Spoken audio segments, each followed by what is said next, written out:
I was really looking forward to coming on here, especially after the fantastic battle the Canucks just put on against the Rangers. I was really looking forward to coming on here, even if they lost, and saying, man, what a battle on the second night of a back-to-back against a very good Rangers team. They earned a point. Great work. But for a game to end like that, just completely takes the wind out of my sails on everything that I was going to harp on. Like, genuinely, the Canucks dominated that overtime. And when I say dominated, I don't mean like, they had 3 chances to 2. No, they spent the entire OT in the Rangers zone. And if the officials are going to call 12 penalties throughout this game, 6 aside, which I think was the number, and let that go, which immediately turns into a 3-on-1 and a goal, it just undermines the entire game. It undermines who the better team was, because the Vancouver Canucks absolutely deserved to win that game, which I did not expect to be saying on the second night of a back-to-back against the New York Rangers, who are one of the best teams in hockey. But that sucks. That just sucks. It's just a garbage way for that game to end. Even like I'm thinking from a neutral third-party perspective, the Canucks absolutely took to Shesterkin, and man, props to Shesterkin. He kept them in this game, especially in OT. He was unbelievable. But what? It's just garbage. It's just such a crappy way for a fun hockey game that goes the distance on Saturday night, hockey night in Canada, for it to end like that just sucks. Let's look at this on the bright side, though. The Canucks are 5-2-1. They should be 6-2, maybe. I mean, who knows? Maybe the shootout, let's be real. They haven't been great in the shootout, it feels like, recently. So maybe the shootout goes the other way.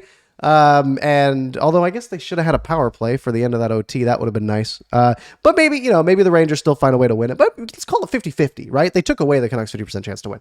Either way, we'll get to it when we get to the overtime breakdown. If you didn't watch the game and you're here for me to recap it, I'm sorry. I just wasted 2 minutes of your life, because I'm frustrated. The game just ended, and this is garbage. Just garbage officiating. Let's go. Let's break this game down. We'll get to the end, because all in all, I mean, if you had told me, hey, the Canucks got a back-to-back at home, coming off of a 5-game road trip, they got the Blues and the Rangers, and they're going to take 3 points off of that, sign me up, right? Obviously that changes with the way they played, but let's go to the first period. An absolutely dominant shift from Elias Pettersson to start this game. About 5 minutes in, he's making moves to the middle. He's getting shots.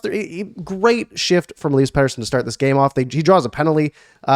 Decent power play. They don't get anything going on that. And then Dakota Joshua takes the wind out of the sails a little bit for the Canucks, because he takes a dumb penalty. He lays a good hit on Trouba at the blue line, and then Trouba and him sort of get tangled up. And instead of just letting you get tangled up with Trouba, he decides, no, I'm frustrated by that. I am going to put my hand in Trouba's face and haul him down. Easy call, gets called every time. The Rangers have the set play on the power play where they basically fire it from the point on the ice at a guy next to the post and try to tip it in, right? Very hard to save. And you saw them run it probably 4 or 5 times this game. And the first time, it's a Zibanejad play. Kreider tips it right off the post. And then Filip Hronek gets the puck behind the net, and he sails it over the glass. Just something you can't do. You just can't do that. But it's 5-on-3. Zibanejad hits the post. Tyler Myers had a great clear here. And what's funny is, keep in mind, I write all of these notes down as the game happens. So every time I say something good about Tyler Myers, has nothing to do with the sweet goal he scored. Great clear on that part. And then Artemi Panarin scores, opens the scoring, beats DeSmith with a wrister. That'll happen on a 5-on-3, which sucks. 1-0 Rangers. The Rangers then had a ton of pressure. Trocheck takes a bad slashing penalty completely away from the play, right in front of Louis DeBrusque at the bench. So the Canucks are to the power play, and they really don't do much again. A good Pettersson shot gets stopped, and that was about it. So the period ends 1-0. Shots are 8-7 for the Rangers. It was a very even period. And my note right here is, we'll take that. I came into this game fully expecting, again, back-to-back against the Rangers, backup goalie in net. I'm expecting the Canucks to lose. And they were home dogs. They were underdogs coming into this game. And honestly, I was looking for a moral victory tonight. I was like, hey, if you come out and at least hang with the Rangers on the second night of your back-to-back, like that's good enough. And I fully expect them to lose. So I said, we'll take that. We go to the second. Very good start to the period, but then Sam Lafferty gets called for a pick play. it was a pick play. It's one of those ones where I know the Leafs had that call go against them in the playoffs a couple years ago. It was similar to that, but a little bit more egregious. Lafferty goes to the box. Very good kill, though. Canucks allowed absolutely nothing on that one. And then the Rangers take a too many men call. So Canucks go to the power play. Besser had a prime chance in front. The rebound came to him. He just had to elevate. Igor is sitting. He is sitting, legs up, doing one of these, hoping the puck hits him, and Besser slides it right into his legs, which sucks. And then the Canucks still score anyways. It was a good power play. Filip Hronek fires a shot. JT Miller gets the stick on it, pulls it back into the net. It's 1-1, which is great. And then the Canucks go right back to the power play, like right after that. And then they are ultra sloppy. I don't think they had a single shot, maybe not even a shot attempt. It was just disgusting. A very bad power play. So nothing going on there. So it's 1-1. And that's really how the second period ended. Shots in the first were 8-7. Shots in the second were 9-5 in favor of the Vancouver Canucks. They were the better team in that second period. The second period's been very iffy for the Canucks so far this year, but the last couple of games, they've looked pretty good. So we go to the third. Canucks go to an early power play. Jimmy Vesey takes Höglander down, fully can openers the legs. There's one shot that gets tipped that Shesterkin absolutely never saw, and you just see him standing there and the puck slides just past and they can't score. Then the Rangers come on a 2-on-2. Quinn Hughes, phenomenal play to break that one up. And then this is where things fall off the wagon a little bit. Phil DiGiuseppe. I've loved him so far. He ends up essentially slashing Mika Zibanejad right in the face. Blood is drawn. 4-minute power play for the Rangers. And then who else? Genuinely who else? But number 57, Tyler Myers. Tyler Myers just comes down on the wall in the defensive zone, breaks up a play, which I was writing, good breakup by Myers. I was writing that down, and then I look back at the screen, and then I see he's going for a little skate. He's on a 2-on-1. I guess one of the Rangers changed, and he just goes shelf. Tyler Myers. What a game. What a game from Tyler Myers. Goes shelf on Shesterkin. It's 2-1 Canucks. An absolutely huge goal. Huge goal. Great. Honestly, Tyler Myers, best game he's had in a Canucks uniform by far. He was fantastic tonight. We'll get to that. So Canucks still in the penalty kill, and they get called for too many men. Pettersson was skating off. Joshua jumped on, but Pettersson wasn't actually skating off. He was just back-checking really slowly. And Joshua jumps on. Pettersson notices. He cuts to the bench, and the refs call it. Did it affect the play at all? Not really. I guess Joshua had an advantage getting into the play a little bit earlier and being in the way. Little ticky-tack, but I think technically it's too many men. So it's 5-on-3. Adam Fox then scores. Panarin, that tip play that I mentioned earlier, fires it low, far side. Fox shelves it on that tip. Very nice goal. And then they score again. Mika Zibanejad on just the scramble play.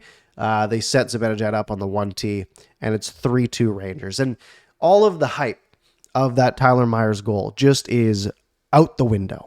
Just out the window, which sucks. Because, man, what a play from him. But then the Canucks get a power play right away. Hedl makes a really weird play where he falls on the puck, and instead of just like batting it backwards, he just fully puts his hand on it, slides it a couple times, and then moves it. So it's a penalty. It's closing your hand on the puck. Chance to tie with 6 to play. You got to think, hey, the Canucks are going to come out firing on this power play, right? They are going to come out. They're going to try to earn this goal back because they've been playing pretty good hockey. And it was one of the worst power plays I think they've had all year. Just absolutely atrocious. They did nothing. They didn't. They set up a couple times, never got anything through. And then, of course, right as the penalty expires, Carson Soucy tees one up. Tees up an absolute blast from the point. Goes far post. Connor Garland with a phenomenal screen there. And we are tied at 3. A little scary the rest of the way. Rangers had some pressure, but eventually we settle on overtime. The Canucks earned this point, and they earned it very, very well.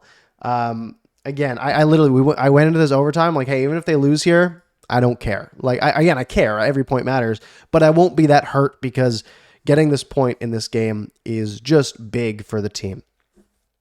And then in overtime, the Canucks had all of the pressure. And I mean all of the pressure. Keep in mind, before that Rangers goal, the shots were 6-1 in overtime. Quinn Hughes with a nice little drive, getting in sort of alone on Shesterkin. Shesterkin gets a piece of it. Kuzmenko absolutely dangles the Rangers defense. Just nice little tipsy-turvy move, gets through everybody, and Shesterkin gets a piece of it twice. Garland comes out on an OT shift, causes 2 turnovers. It's hard to turn over the puck in overtime. It's 3-on-3. There's so much ice out there. You can always just double back play to your goalie if need be. Connor Garland forces 2 turnovers in OT. Bravo, Connor Garland. Great shift. Philip Hronek then sends Kuzmenko on a breakaway, and his shot trying to go high glove, it's sort of mid glove, and it just catches the piece of the fingertips of Shesterkin. And then the culminating play, really the play that is now infamous, in at least in the sense of this game.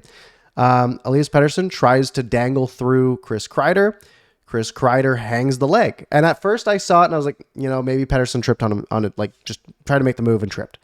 And then it was the third time I saw the replay that you can clearly see Chris Kreider sticks the leg out, like he extends the leg. Pettersson goes down, and it's a 3-on-1 the other way, and the Rangers score to end it.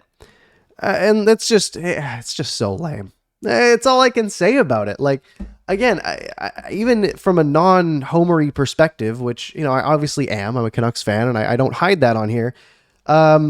It's just like, what a fun back and forth 3-3 game on Saturday night, hockey night in Canada. It's back and forth. The Canucks had the lead. The Rangers had the lead. The Canucks tied it up. And then that, just a crappy way for it to end. It's even a shootout's a slightly better end than that. But that's the way she goes. The Canucks dropped to 5-2-1. So through 8 games, they have 11 points, which is completely fine. Would have been nice to have 12, but at this point in the season, that 1 point, it's nice. It's nice. In the standings, that takes them to, let's take a quick look. It has been updated. They're second in the Pacific, 11 points. They're 2 points ahead of the Kings, but the Kings have a game in hand. The Vegas Golden Knights are 7-0-1. The Canucks are only 4 points back of that. So the Canucks are looking pretty good so far. And honestly, again, I don't like moral victories for a team that's supposed to be pushing for the playoffs, but it's a moral victory that they got a point against a team that's projected to be one of the best in hockey. What is there to complain about there other than the garbage call? Regardless, totally fine. Let's go to the pluses. Pluses in this game. There's a lot of guys who played really good hockey. Niels Höglander deserves a shout out. I want to see how much ice time he got. Let's click on box score. Let's see Niels Höglander. He only played 9 minutes tonight. And that is one of the most notable 9-minute performances you will ever see. Niels Höglander was firing out there. You look at the score sheet, nothing but 1 shot. But he was out there. He was causing turnovers. He was playing very, very good hockey. Tyler Myers. I've doubted you a lot, Tyler Myers, and for good reason. Let's be fair.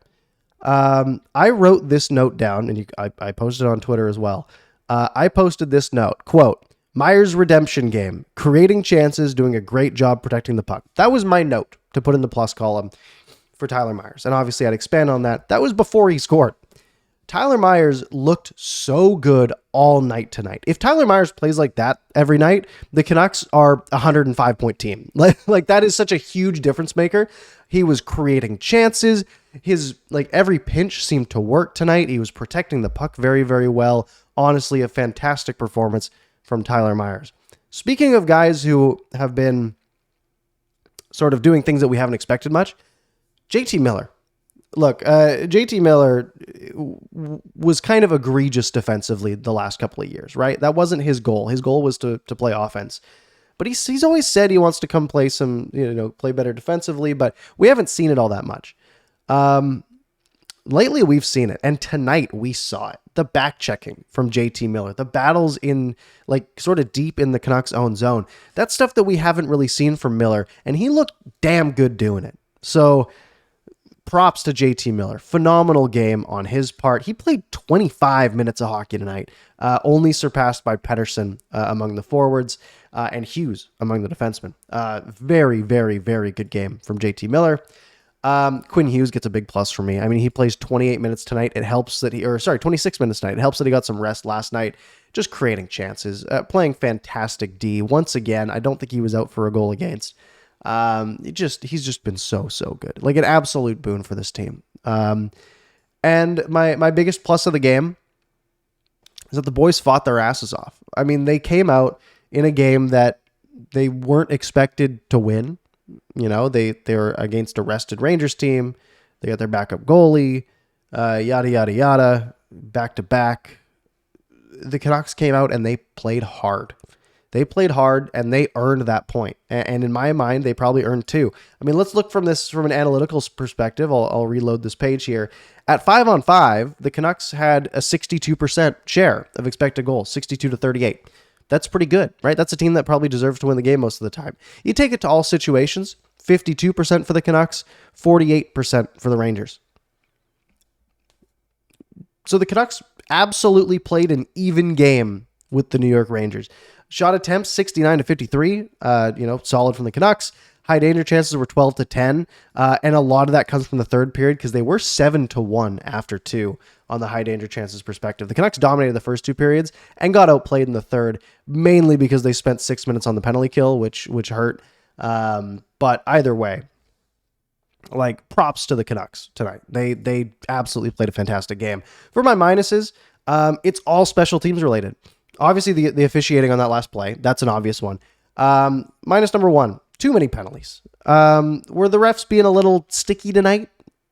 Yeah, and that's why that no call on Pettersson hurts even more. It's like, well, you called 12 penalties tonight. Like, sure, 2 of them were too many men. Either way, you called 10 penalties tonight. That's the one that you draw the line on at the most important time of the game. I hope they go back to the refs room and they like have that on the screen. They're like, oh boy, that one hurts.